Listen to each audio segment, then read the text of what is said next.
大家好，我是魏。大家好，我是老徐。哎呀，老徐，那新的一届高考啊，刚刚哎，结束，然后，呃，咱们现在好像是又到了一年一次的语文作文题的品鉴时间了啊。对，就我是来自上海的嘛，然后嗯，就听说啊，今年上海卷的这个语文作文题目特别的难。哎，这个我也听说了，但是因为我声明一下，我自己在高考的时候，我是一个家世物理的学生啊，所以其实我也不太擅长写作文。说的好像谁不是理科生一样。不过我记得啊，就记得我高考的时候，语文分数好像比数学还高一点，是吧？可能那次语文。啊，这次题目我看到了，但它是说由3个字展开的，嗯，对，就分别是专，对吧？一个专业的专，一个是转，一个就转发的转，还有一个是传，就是传道授业解惑的传。嗯，具体题目大家可以去网上自行的查阅，我们这边就不多描述了。今天呢，主要是想和老徐啊这边讨论一下这个题目，就是你是怎么看待这个题目？我说实话，我一看到第一眼看到这个题目的时候，就是一脸的茫然，就完全不知道怎么写。而且，很抽象。对对对，而且就是让我想起来我自己当年高考的作文写的也不是很好啊。具体我的高考作文题，其实我到现在还记得，但我不说了，说了就暴露年龄了。但我专门去网上搜索了一下今年这个题目啊，这个上海卷的，也在一些朋友当中交流了一下。但我在一些也是从事这个心理咨询的这样一个群体当中啊，看到这样一句话，他们说这个专转传不是写作的三段论，是每一个表达者都在经历的心理旅程。这还是个心理学范畴。哎，这句话给我很大的启发。其实我倒是觉得，我们可以跳出这个高考的视角，我们可以从心理学的角度来讨论一下，我们每一个人都存在的一种表达者心理、社会期待呀、身份焦虑跟自我认同构建这方面的话题啊。可以可以。那我们就拆开讲吧，就是觉得我们就把这个题目3个字啊分开一个个来解读一下。我们先来说一下这个第一个字啊，专。他这次题目里他是这么描述，就是把这个专字解释成专业的文章。在题干的理解里，专业就是传世的起始，但是呢，太过专业又不方便，就是不便于去传世。就简单的说，如果说你写的东西太过于深奥了，可能理解的人就少了，然后时间长了，久而久之，那就失传。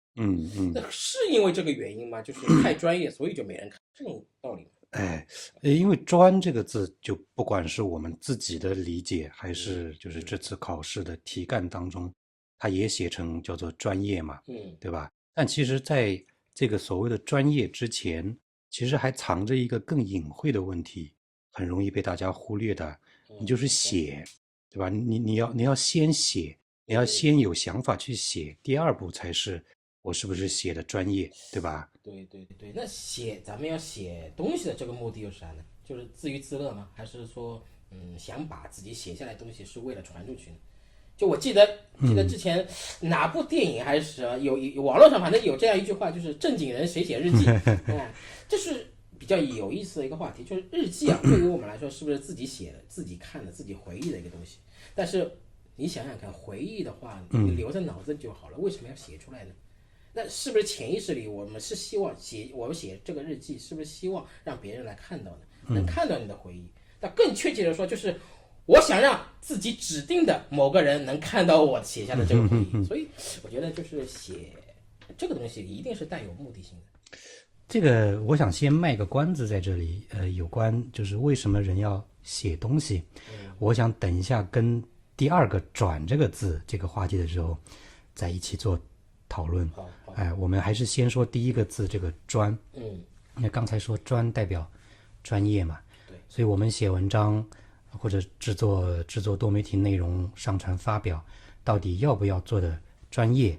是越专业越好呢，还是我们需要怎样的一个处理才会比较妥当？那我觉得这里就必须要提到有一个概念叫做认知简化这样一个概念啊，就是说解释一下，在大众传播这样的领域里面，其实人们是更倾向于去转发一些容易被理解的，并且呢能快速的激发情绪的这样一些内容。就类似于一些比较通俗的概念。因为如果你这东西弄得太专业了，就会容易形成曲高和寡这样的一个局面。我来举个例子啊，那魏老师最近肯定也知道，某一个品牌的新能源汽车最近在网上闹的话题度很高。对，最近真的是就各种新能源汽车的宣传的对垒啊，以及那种铺天盖地的这功能的比拼是比较多。因为我稍微简单看了一下他们最近的一款新车的发布会，而且有许多媒体在网上就是对这场发布会广泛讨论的几个关键词啊，我们就拿出来在这边举一下例子啊。他用的这样几个关键词，一个是2200兆帕的高强度钢，内嵌式防滚架，潜艇级的用钢。魏老师，你听到这几个名词的时候，你的第一反应是什么？我第一反应就是很高级、很厉害、很专业。那其实这里面其实是可以拆解开来的啊。我们首先来看一个2200兆帕，这里有个数字，对吧？因为在大众认知当中，就是数字越大越好嘛，对吧？这种心理其实是来自于远古时期的基因传承的嘛。那第二个潜艇级，对吧？这个给人就一种军工级别的这样一种错觉了，对吧？但其实有人分析啊，因为汽车对钢材的要求，它是讲究的一个在碰撞瞬间的这么一个强度，但是呢，就是潜艇对钢材的要求，其实是因为它在那个海面水下很深嘛，它要求的是长时间的抗压能力。那其实是不一样的。是不一样的。再一个呢，内嵌式防滚架，你听这个词，内嵌式这种就容易给人一种感觉，就是我的内部的用料很扎实。对，我不光停留在表面，对吧？防滚架，那这个东西是专业的赛车上用的东西嘛，所以它会给人一种很专业，或者我这个是特殊的这车辆上才会出现的东西。对，所以其实你看人家发布会上面，我们刚才讲的这种解释，其实人家都没有提，他们只是说了这样几个名词而已，对不对？他这样的就是利用了这种叫做认知简化的这种概念。我把很专业的东西用你能听得懂的字来描述，那至于我这个描述的字词背后想要传达什么信息，我不说，你自己心里就会去想象。然后我自己觉得是很高大上的。对。如果把那个潜艇级对吧？潜艇级用钢那改成304不锈钢的，那马上给人的感觉就不一样了，一个就 low 爆了。就像厨房里的东西了，对不对？所以其实你看，他是选择站在了所谓专业的另外一面，他选择的叫做就是被接纳、被接受。其实我们可以想象的嘛，如果他真的想要凸显出自己在这个行业领域内的专业性，他可以说一大堆很专业的解释。但如果那样一来的话，就先不说发布会现场的那些观众能不能听得懂，他可能一场发布会这几个小时的时间都来不及给他来上课用的，对吧？对。所以就是说，就像上数学课一样，你看到很多数学一大堆的公式，所以这样说，就是你要不仅仅是自己认知上的专业，你更要的是能够让大众理解的。对。那另外一个方面就是说，如果真的面向大众去发布一些专业度非常高的内容，造成了一个就是曲高和寡这样的情况，那对于这个发布的人，就这个作者来说，就会产生另外一种情况了，叫做表达挫败感。就是说我讲的越深，反而越没人听得懂，那我还要不要继续讲下去呢？对吧？那所谓的这个表达挫败感，就是说，当他一个人把这个东西表达出来，没有人能理解，他会产生一种心理上的困顿。这种困顿是来自于哪里的呢？它就是来自于就是你越是想让别人理解你，这个时候你就会把你的想法、情感或者你的知识，你想把它组织得很清楚，但是呢，对方听不懂，没有感觉，甚至有的时候就连个回应都没有。所以你觉得自己表达的是真实的，而且表达得很深入，但是呢，你却得不到这种预期的你想要的共鸣啊、理解啊，认同。我不知道魏老师你有没有过这种时候？相当于大家对这个一件事的理解可能不在一个层面上。对对对，就像我就之前就经常解读塔罗牌嘛，就如果我直接拿着这些牌的原始非常抽象的牌意去解读给对方，对方听了就会莫名其妙，他完全不知道我在说什么，他也不知道和他自己有什么关系。对，这个时候我如果看到对方没反应，那我觉得我也不想说呀，几句话就可能结束了。就说出去的东西能够被别人能够接受、能够理解是非常重要的。对对对对，我自己也有不少这种时刻，因为我在学校里给小朋友们上课嘛，这种时刻其实非常多。小朋友就一脸迷茫的，经常会这样子看着你。这种时候就其实确实会有一种挫败感，或有的人会引发自我怀疑，他会觉得自己听不懂。他会觉得是不是我讲的东西哪里不对，我讲错了吗？那甚至有的人就会引发一种退缩，说白了就是那我干脆就不讲了嘛，因为讲也没有用嘛，反正也听不懂。所以其实话说回来，这种情况是来自于我们每一个人心里面都会有的一种情感需要，就是要被别人看见，被别人理解，然后被别人接纳。但如果你的表达没有能够被理解和接纳的话，你就会产生一种自我保护性质的这样一种心理压抑了。是的，就像我们现在我们俩做这样一个节目，如果一大堆人听不懂，或者是根本就没人回应，是，那我们可能也无所谓。对对对，这其实也是相当大一部分做自媒体内容的人没有能够坚持下去的一个很重要的原因。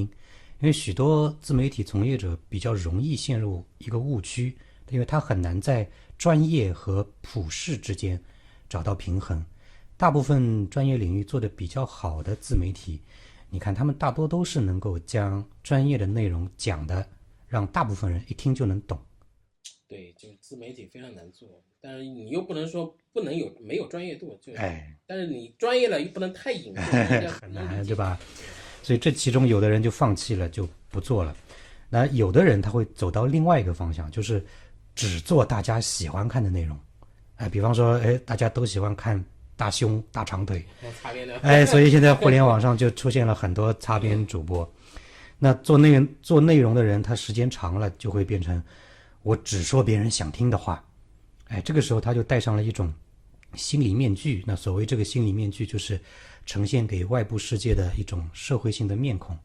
面具它不是伪装嘛，它是一种适应社会、获得认同的一种功能性的人格。这时候可能就失去自我了。但是我们要注意的地方就是，面具虽然能够帮我们更快的去融入群体，但是长期下来的话，可能就会造成很深刻的自我压抑。人就会出现焦虑啊，或者是抑郁这样的问题。是不是就是要考虑一下，怎么样去可以把过于深奥、过于专业的东西去大众化、去传输？对对对对。那提到这个大众化传输，就是这个作文里面提到这个“转”这个字了嘛？对吧？那他这个作文题里也提了“转”，就是转发的意思。其实这就牵涉到了一个叫做社会认同机制的这样一个问题。转发其实是一种归属表达，就是我们每一个人都渴望被别人认同的这样一种象征。魏老师，你知不知道我们的这种社会认同机制是怎么产生的？这应该是本能，就人的本能，天生应该自带的。对，因为我们人是群居动物，对吧？我们可以想象一下，在远古的时期，我们的祖先，如果他是一个独来独往的人的话，那他在外出狩猎的过程当中，他被那个野兽杀死的概率，那肯定比一群人组队出去要高很多嘛，对吧？所以我们为了要能够提高存活率，同时还要提高打猎的效率，我们就会慢慢把这种社会认同机制刻在基因里面，遗传下来。因为只有你认同我了，你才会跟我一起出去组队，我们去打猎，我们才能打到更大的猎物嘛，对不对？所以说每个人基因里面其实都自带那种表现欲，希望被别人认可，被别人夸，对吧？希望显示的比别人更强一点。对。而且现代社会啊，这个转发这件事情里面，它除了希望获得认同之外，它还藏着一种更深的东西，叫做外控型的价值体系。什么意思呢？就是说你会把自己的价值感这个评判去放在外部，去放在别人对你的反馈上。就是别人对你转发的越多，点赞的越多，你就越是会觉得自己有价值。这好像就是那种外部的一个需求，就突然让我就想到之前我和别人聊过的，就关于9型人格，有一种叫给予型人格，他就是追求去获得他人的好感和认同，希望成为他人不可或缺的一部分，从中呢获得被爱和被欣赏的那种感觉。那其实这个外控型的价值体系跟我们小时候受到的整个教育有很大的关联，对吧？你很小的时候，爸爸妈妈夸奖你了，那小朋友就会觉得我自己是一个好孩子，对吧？你大一点了，上学了，考试考了一个好分数，那别人就说你是一个好学生，对吧？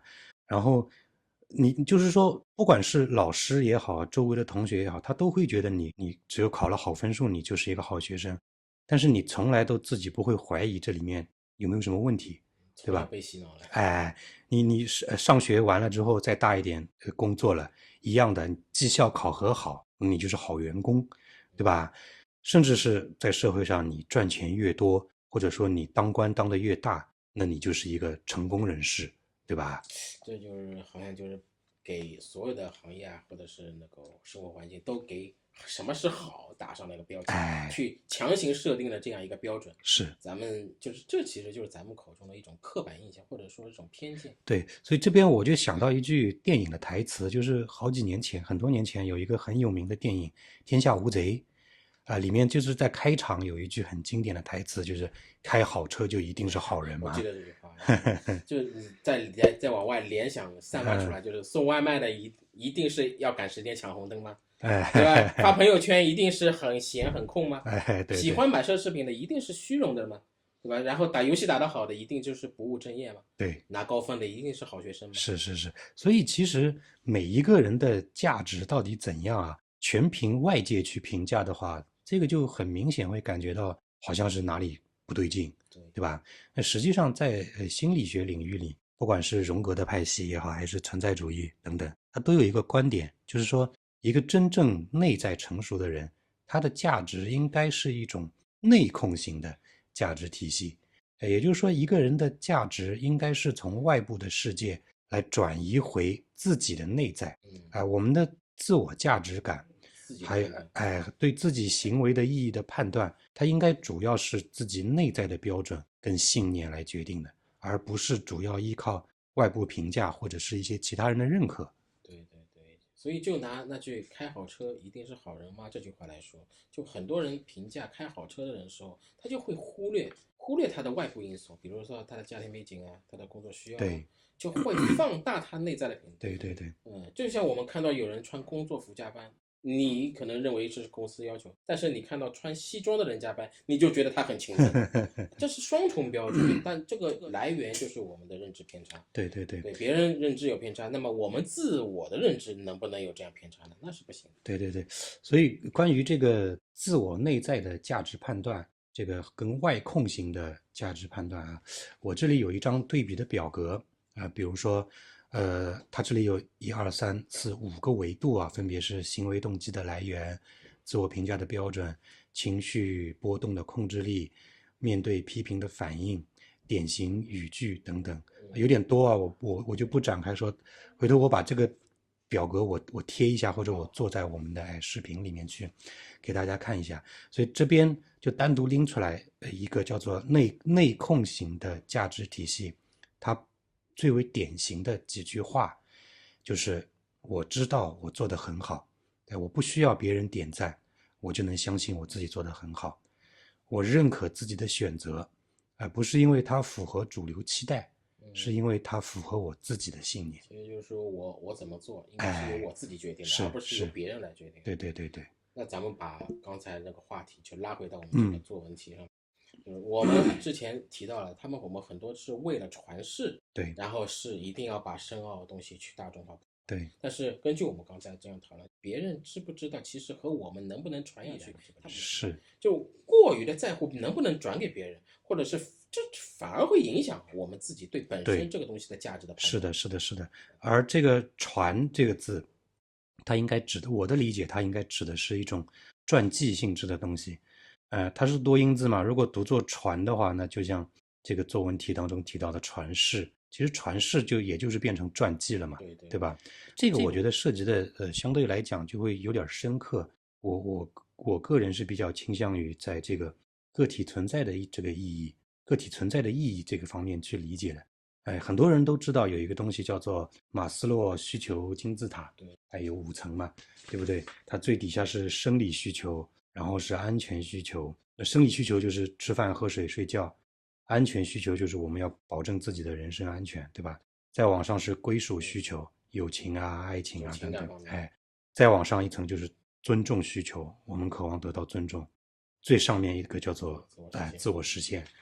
对，这个我知道，就是其实一般的人能够脱离最底下的2层，就是生理需求和安全需求的话，已经说明他生活已经非常好了。是的。但这里有一个很有意思的问题，就我们想一下，提到传世，其实很多在艺术类啊、什么文化创作类的这个行业里面，有很多经典的传世之作。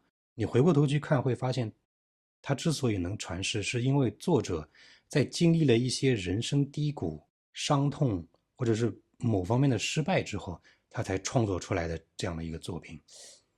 魏老师，你觉得你想过为什么会这样吗？可能啊，就是特定的，就处于某些这种特定环境下，人才会产生一些特别的感悟，平常是不会有的。对，其实从心理学的意义上来讲，像这样的一种创作，其实就是这个作者在给他自己的人生去找一个叫做意义的容器。